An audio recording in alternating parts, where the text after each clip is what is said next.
મિત્રો, ગુજરાતમાં રહેતા તમામ લોકોને ચોટીલાવાળી માં ચામુંડા પર ખૂબ જ શ્રદ્ધા છે. તેથી જ તો કેટલાય લોકો મહિનામાં 2 થી 3 વખત માં ચામુંડાના દર્શન કરવા ચોટીલા જરૂર પધારે છે.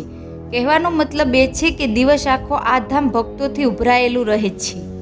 તમે સાંજની આરતી થાય ત્યાં સુધી ચોટીલાના ડુંગર પર રોકાઈ શકો છો, જમી શકો છો, ફરી શકો છો. પરંતુ સાંજની આરતી બાદ દરેક લોકોને ડુંગર પરથી નીચે ઉતારી દેવામાં આવે છે. એકાએક આ સ્થળ વિરાન થઈ જાય છે. ચાલો ફટાફટ નીચે ઉતરો, નહીતર અહીં ન થવાનું થશે. મિત્રો, આવું કેમ હશે? જો કોઈ વ્યક્તિ રાતના સમયે ભૂલથી પણ ડુંગર પર રહી જાય તો તેની સાથે શું થતું હશે? અને આજે પણ ભક્તો શા માટે કહે છે કે ચોટીલાવાળી માં ચામુંડા હાજરા હજુર છે? અને રાત થતાં ચોટીલાના ડુંગર પર એવું તે શું થતું હશે? જાણવા માટે વિડીયો અંત સુધી જરૂર જુઓ. શરૂઆત કરીએ તે પહેલાં માં ચામુંડા લખીને નીચે કોમેન્ટ જરૂર કરજો. મિત્રો, સુરેન્દ્રનગર જિલ્લામાં આવેલું ચોટીલા એક પવિત્ર ધામ છે. અહીં શક્તિરૂપી માં ચામુંડા બિરાજમાન છે.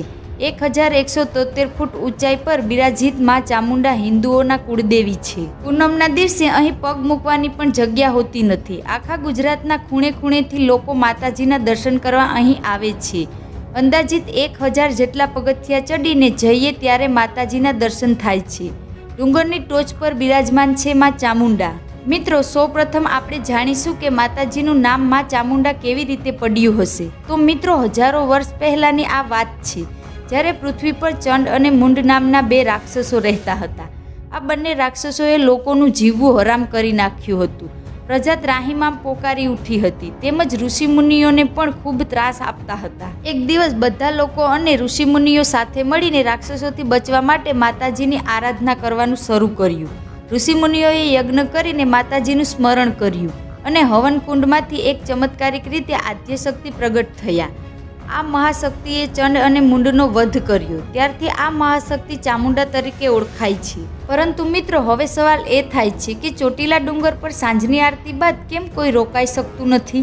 શું કારણ હશે? મિત્રો, વાત કરીએ તો ચોટીલામાં રોજના હજારો ભક્તો માતાજીના દર્શન કરવા આવે છે. વહેલી સવારથી સાંજની આરતી સુધી ડુંગર પર ભક્તોની અવરજવર રહે છે. પરંતુ સાંજની આરતી બાદ પૂજારી સહિત તમામ લોકો ડુંગર પરથી નીચે ઉતરી જાય છે. મંદિરમાં પૂજારી પણ રોકાતા નથી. માત્ર માતાજીની મૂર્તિ સિવાય કોઈ પણ મનુષ્ય ત્યાં ફરકતું નથી.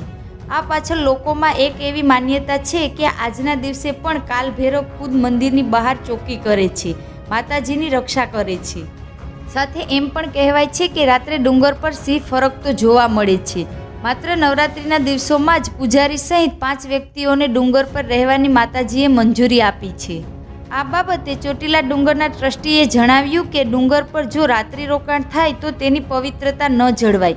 એટલા માટે રોકાણ શક્ય નથી. તેથી અમે પણ રાત્રે રોકાતા નથી.